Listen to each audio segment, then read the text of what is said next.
Colt Cabana, Nick Aldis, Quinn McKay, Caprice Coleman all have one thing in common: working with the talented lead broadcaster of Ring of Honor, Ian Riccaboni. Each different, Riccaboni brings out the best in them, and it makes for good banter and a good broadcast. Thank you, Ian. Tell us about doing commentary with Ring of Honor. Hey, Jim. I love it.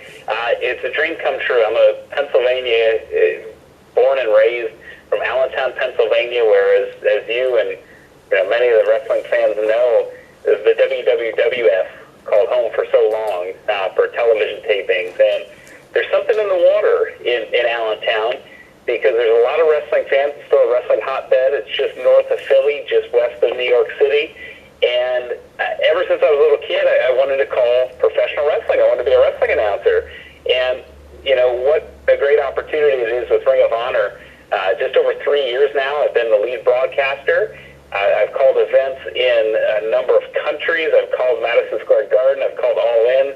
And sometimes I have to pinch myself just thinking about what we've done already. And it's not hard to be excited about where we're going. Oh, that's so good. And Ian, it's interesting because you mentioned Allentown. And I want to ask you, are you a Billy Joel fan? So Billy Joel, I think a lot of folks over the years have taken that song to heart. A lot of it was true. We lost a lot of our industry. We lost Bethlehem Steel in Bethlehem. We lost Champion Spark Plugs. We had a lot of companies downsize or get smaller to accommodate with the times. But man, I'm happy to say that Allentown is lively and thriving again. And Billy Joel, if he ever comes back to Allentown, I'd love to take him out on the town and take him to a Lehigh Valley Iron Pigs game or a Lehigh Valley Phantoms game. I think he'd enjoy and be surprised by what he sees. He could do an updated version of the song, right? Right. Yeah. Now we have Amazon facilities. We have a FedEx hub. We have a number of places where the unemployment it continues to get lower, and we also have a booming healthcare industry, and we have tons of activities like Dorney Park, like the Pigs, like the Phantoms, the Da Vinci Science Center, numerous colleges and universities. So, yeah, it's funny because that song came out right before I was born, and that's the Allentown I always knew, and that's the Allentown that for years I just thought we were all kind of resigned to. But with some sports and with professional wrestling too, the WWE's been back quite a bit to Allentown. Allentown's seeing a little resurgence, economically, socially, and all that fun stuff. Did you do any sports broadcasting in Allentown with any of the teams then? No, I wish I did. If you asked me what my second dream career would be, I'd say broadcasting for the Lehigh Valley Iron Pigs. I'm a huge baseball fan. I covered them for PhilliesNation.com and Phillies Nation TV on Comcast Sportsnet. I did player profiles. I did player pieces. I did player interviews. I did highlights of some of the fun promotions that they did, like when they did a prostate cancer awareness event where they installed it's essentially a pressure meter in the urinals to determine how strong your flow was, so to speak. We did a fun segment around that. We did a fun segment when they did a giveaway a funeral night. So I've covered them per se, but I've never done play-by-play for sports. And if this wrestling thing ever runs dry, or if the time comes where I want to spend a little more time close to home, maybe I can hone my skills and maybe get an opportunity in that. But I hope the wrestling thing never runs dry, because I'm quite happy there. But it's always nice to think about maybe some backup plans. Ian, I'm holding back the laughter so I don't overcast what you're saying. But I'm looking up the Iron Pigs, and hey, they're a AAA affiliate. Right there, they're right at the major league level. So you're seeing a lot of good baseball talent there. But to have like a prostate cancer night and a funeral night, couldn't we go to something else? I love it. Kurt Landis, the general manager of the Iron Pigs, is a good friend of mine. The Iron Pigs have had wrestling nights where they've had the Nasty Boys, who are from Allentown. I've thrown out the first pitch there. They're very wrestling friendly. They've had Sergeant Slaughter. I believe they had Piper when he was still around. So, it's a great organization that ties into the history of wrestling, and they're not afraid to take chances and to get some attention. Those are just some of the more fun nights they've had. They tend to bring in characters and cast members from The Office and Parks and Recreation. They brought in Mr. Belding a few times. He's a popular guest for Saved by the Bell. So it's a really fun, good-natured organization where, it's so nice to have it in Allentown because it is major league quality players. You see guys that are right on the cusp and guys that are rehabbing. Oftentimes you see a lot of the Phillies come down when they're coming back off the injured list. So it's great. It's a lot like Ring of Honor in that the prices are really low, and you can bring your family and you can have a great night out and not have to worry about breaking the piggy bank. That seems like such a great tag team, Lehigh Valley Iron Pigs and Ring of Honor, right? I love it. And, I've been talking to the merchandise department a little bit. I don't want to go too public with this, but we've had some ideas about ways they can incorporate the red and the black of Ring of Honor. And, I got such a nice reception from the staff and the fans when I threw out the first pitch there. And hopefully, I've pushed ROH management to have some Ring of Honor events in Allentown. It's a little close to Philly. Philly's still a hotbed for us, so that's a valid concern. We don't want to oversaturate the market, but I think if we brought Ring of Honor to Allentown, it would be a huge success. Well, Ian, I have so many questions that I wrote down that I want to ask, but I have to sort of deviate down the side road because some of the things you mentioned, like Mr. Belding from Saved by the Bell, he's a huge wrestling fan. He is, and that's the amazing thing. If I think back to All In, one of my favorites, Paul Scheer, who's from The League, who's from the podcast How Did This Get Made, he was there. He was visible from my seat the entire night. Macaulay Culkin was there. You name it, there was celebrities and stars at these events. I think back to Madison Square Garden. Many of the Howard Stern staff members were there, including Shuli Agar.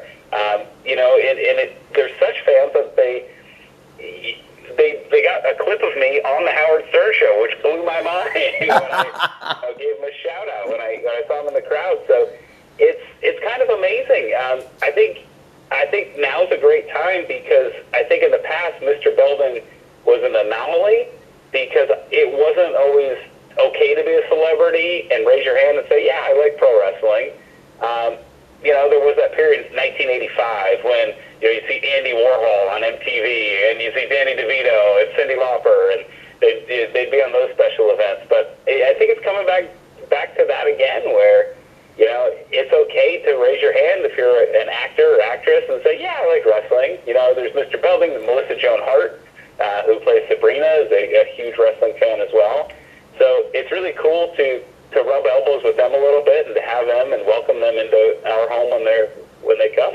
Yeah, you see so many athletes from other sports and celebrities, and like you mentioned, that have been into wrestling, and not just recently. It's gone back a while, like you said, when the days with Cyndi Lauper, Andy Warhol, even before that. It seems like they all respect and enjoy what pro wrestling is and how they do it, where now the mainstream media has finally caught up to that.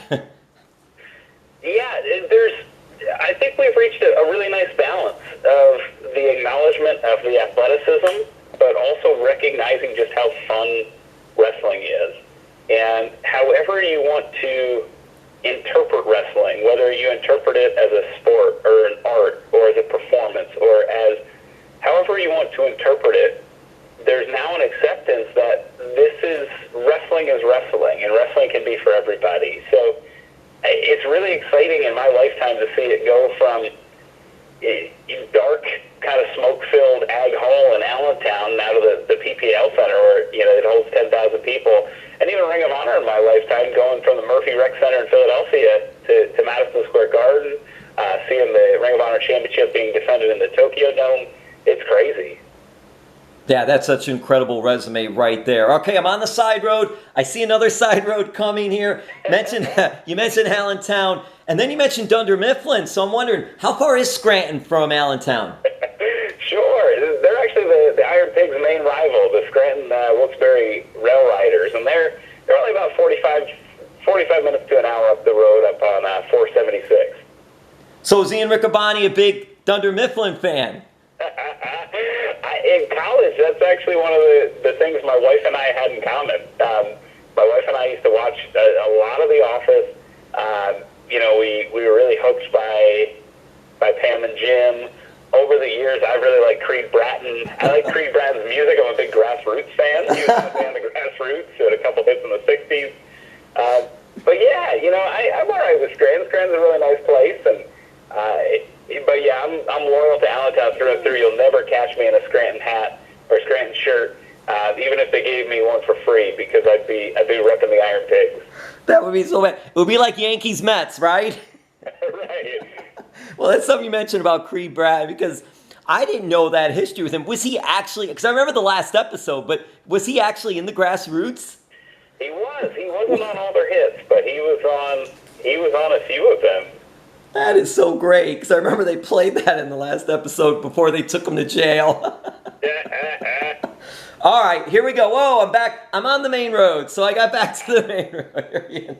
Hey, I mentioned Colt Cabana, Nick, Quinn McKay, Caprice Coleman. What are some of their differences, and just trying to adapt to each as you're working the show? Is there that adaptation that has to be involved, or is it just, no, I'm going to be me, and they're going to be them, and then we just work it out? There's a lot of that. There's a lot of letting their personality come through. I think in terms of Caprice is always somebody who has this larger-than-life personality. He's got a love for life. He's got a love for wrestling. And it's so nice. He's one of the guys that you're just magnetically drawn to, because when you talk to him and you engage him, he's the kind of guy that looks you in the eye. His words is bond. But also, his phone's not out. He's not looking at his phone. He's not texting. His attention's on you.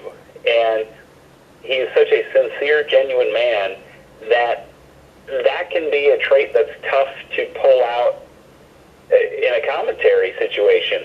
But that authenticity is the key, at least from my perspective. So to be able to present them authentically, that's my job. And Caprice has just done a phenomenal job. He's a guy who really, with no broadcasting training, has positioned himself incredibly well. And I don't like to pick favorites, but right now Caprice and I have found a rhythm. And Caprice, all I needed to do with Caprice really is just kind of make him smart and make him aware of things like commercial breaks, pitches to video packages, and things like that. And those are just mechanical. The mechanics and the nuts and bolts you can work on and perfect. But things like, being a star, being vibrant, being alive, those are things you can't. And those are things Caprice has and Colt has and Nick Aldis, Quinn. With Caprice, it's amazing because not only is that genuine, authentic person there, but also he has this astounding background in martial arts, competing all over the world. He was just in Qatar again. He won the Qatar World Championship. So not only is he a great announcer, he's also still a great wrestler. He's got this amazing combat sports background. He's been wrestling since he's been a teenager. He's only, I believe, 40 years old or so. So, with over 20 years experience, this is a guy who I try and lean on when I see Mark Haskins locking a hold, or Tracy Williams, or Jonathan Gresham, guys that, I think will be competing for the Pure Championship when that relaunches. I turn to Caprice, because if I'm wondering it, that means the fans are wondering at home, why is this hold effective? So for me, Caprice, the early stages of calling matches with Caprice, I would just have to be sure to pull that out of him, because I know that he knows why that hold is being applied, but I just got to remind him, hey, you got $1 million worth of knowledge in that mind, and we got to share it. We got, if you're the only one hearing that voice in your head, we got to make sure everybody else hears it too, because I know what you're thinking. And sometimes that's the best thing you can do as a play-by-play guy. You got to think like the wrestler. If you can anticipate things they might do, or the strategies they might have, or with your partners, anticipating what they might call, any stories or background or unique experiences, or experiences that are similar to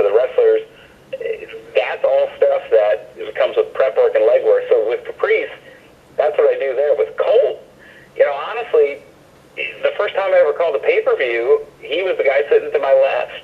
And with Colt, I knew him from the Art of Wrestling. I had met him once before at the Monster Factory, but I like Colt as the guy on the podcast. I like him as the wrestler. I like him as the interviewer. So for me, the part of me was just like, all right, sit back and let Colt take the driver's seat here. And, you know, once he kind of pulled me aside and said, hey, you need to be you, that's when I think our chemistry started to improve too. So it's been wild, and I just try and play to the strengths of the people I'm with, you know, and Caprice has so many, Colt has so many. You know, even though Nick Aldis comes and interrupts our broadcast, the NWA World Heavyweight Champion, he's got a lot too, even though I don't like when he shows up unannounced. Well, it's interesting because it's like you've learned from Colt, and then you sort of now turn the tables and you're sort of teaching Caprice. Yeah, and again, it's the ability to find out how to communicate authentically who you are as a thread in everything that you're saying, and it's the accountability and trust that you can build with the audience. And Caprice has done that so fast and so well that I've been just really, really joyed to find him and to be his partner. And Ian, what about Quinn McKay? Such a different look, such a different persona. It's something unique out there as far as broadcasting goes. How do you think that fits in this pro wrestling / Ring of Honor landscape? I think it's overdue. I mean, off the top of my head, and there's no more talented woman to do it. So, you know, I think as a kid, I would see Miss Elizabeth with Vince McMahon on WWF Spotlight, and then Ian Mooney and Sensational Sherry on Spotlight, and then you'd see Bonnie Blackstone and Joe Pedicino on their show on Channel 69 out of Atlanta, and you'd see these talented women who knew wrestling in and out, who could talk about it as good or better than any male or female, but that platform and opportunity for someone to step up and be the host, be the person, never presented itself. And, you know, as of this week, we made the change in Ring of Honor to have Quinn as our presenter and as the host of Ring of Honor Wrestling. And that's a change that I think was long overdue. I think that her energy, her talent, her natural instincts, she has trained as a wrestler. Those are things that are just, a lot of those things can't be taught, particularly the instincts. And as a presenter, you know, the plan was always to kind of have me and her together until she was ready to take the reins. And, you know, honestly, she was probably ready maybe a couple months ago, but she's just done a knockout job, and she's someone that I hope when people watch Ring of Honor Wrestling, you know, they see somebody that has put in the hours practicing to get better, that takes constructive feedback, that asks really good questions, that has, you know, their ears and their mind open to things they may not have considered, and someone that has trained in the ring and knows what the guys and gals do and go through in the ring. So she brings quite the set of experiences to the host position. And I think wrestling as a whole, you know, I talked about Miss Elizabeth, Sensational Sherry, Bonnie Blackstone, Ivory is another, you know, female star that's been a co-host of a wrestling program. I think we're long overdue to have a woman host, and that's what we're getting, you know, just singular with Quinn taking the football and able to run the show. Yeah, she does have that wrestling background too, like you said, and she's also very strong. Very strong. Yes, there's a couple of moments where in setting up blocking where, you know, we stand shoulder to shoulder or next to each other, I am well over twice her size pound-wise, but when I accidentally bump into her, I am the one that moves. So I will say that. Now, has Quinn given you a bow tie, and do you have a favorite bow tie of Quinn's? Yes, so on the first episode that we did together, I wore a bow tie provided by Quinn as a sign of solidarity. And, you know, the bow tie has actually become a nice thing among our commentary group because Caprice actually started that trend. And if I'm not mistaken,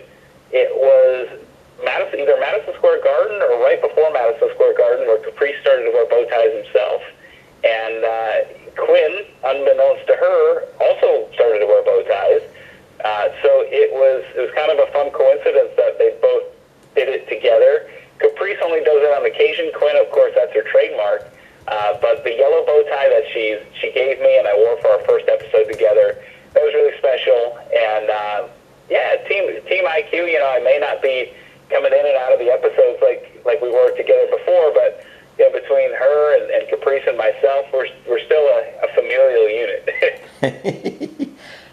Ian, have you ever worked with Danhausen?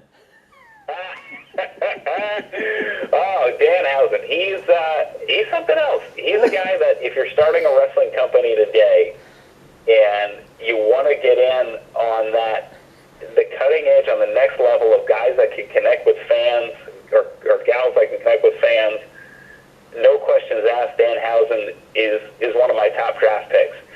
Danhausen's a guy that we did some interviews together. He helped promote Carrie Silko and I's new podcast, Last Stop Penn Station. He is 100% original, and that's a compliment. There is no other wrestler that I can point to and say, yep, that's Danhausen. I mean, you can compare him to Pee Wee Herman. You can compare him to Gangrel. You can compare him to any, there's so many different people. I mean, his face paint's kind of like when Vampiro used to do his, except there's more intricate design. His personality doesn't match anybody that I think I've ever met. And he's just a one-of-a-kind talent. So he's a guy that, we saw him a couple times in Ring of Honor. I hope to see him again. He's a guy that really the talent is unlimited there, and he's a guy that can make a really quick connection with fans. He has found his niche. He was in South Florida for a while. He was so different, just very bland, very vanilla, good wrestler, but now he found a persona. He left the area, and just, this is unbelievable. I always think, too, of those late night horror movie nights where they have the Dracula host of the show getting you ready for the movie that's coming up or something like that too. It is just so funny. It's so good, and he just plays it so well. I watched that. I really just went unbelievable when I saw Danhausen interviews the stars of Ring of Honor. Right. Oh my God, that was so classic and just so funny and all. I'm wondering, would you rather be Ian Housen or Riccaboni? Oh man, probably Riccaboni. Ian Housen, I don't know. That's a little too short. I think I like it when the Housens are nice and long, where it becomes really awkward to say. So Ian Riccaboni. Well, in that case, it has to be Riccaboni Housen. Right. Yeah, you gotta extend it past 15 letters, and then it's the best.